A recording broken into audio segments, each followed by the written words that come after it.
E aí pessoal, tudo bem? Aqui é o professor Thiago, professor de História, e eu trouxe mais uma novidade para você, para a gente falar um pouquinho sobre um tema que sempre cai no Enem, que é o Brasil pré-colonial. Esse período se inicia em 1500, marcando a chegada dos portugueses aqui com a expedição de Pedro Álvares Cabral, marcando a colonização do território brasileiro. Antes da chegada dos portugueses aqui no Brasil, existiam povos de diversas etnias indígenas, que viviam em diversas regiões do país. Esses povos eram marcados por sua cultura, eram marcados pelo seu modo de vida e prática agrícola distinta. Esses encontros entre o europeu e o indígena foi marcado também pelo choque cultural, a diferença desse choque cultural. Inclusive, na Carta de Pero Vaz de Caminha, ele vai deixar bem claro, quando eles chegaram aqui no Brasil, a diferença dessa cultura. É interessante, leia a Carta de Pero Vaz de Caminha.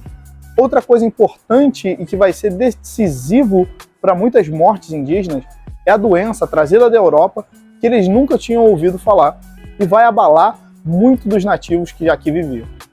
Nesses primeiros anos, o foco de Portugal não era isso, aqui no Brasil, até porque assim que exploraram não encontraram muitas riquezas. Então o principal foco de Portugal era ir para o Oriente buscar essas riquezas. Logo após a exploração de pau-brasil aqui no Brasil, foi então atentando para essa riqueza que tinha aqui no Brasil. A exploração do Brasil foi um marco principal nesse período, levando à criação de feitorias e também das missões exploratórias. O Brasil ganhou um impulso também na colonização com as chamadas expedições colonizadoras. Dois nomes são importantes nesse período, Martim Afonso Souza e Mendes Sá.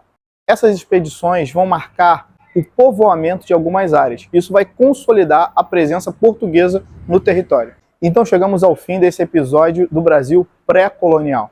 Interessante que no Enem vai cair principalmente essa diferença entre culturas, né? O choque cultural da chegada dos portugueses aqui e os nativos que aqui já viviam. Então fique atento a isso.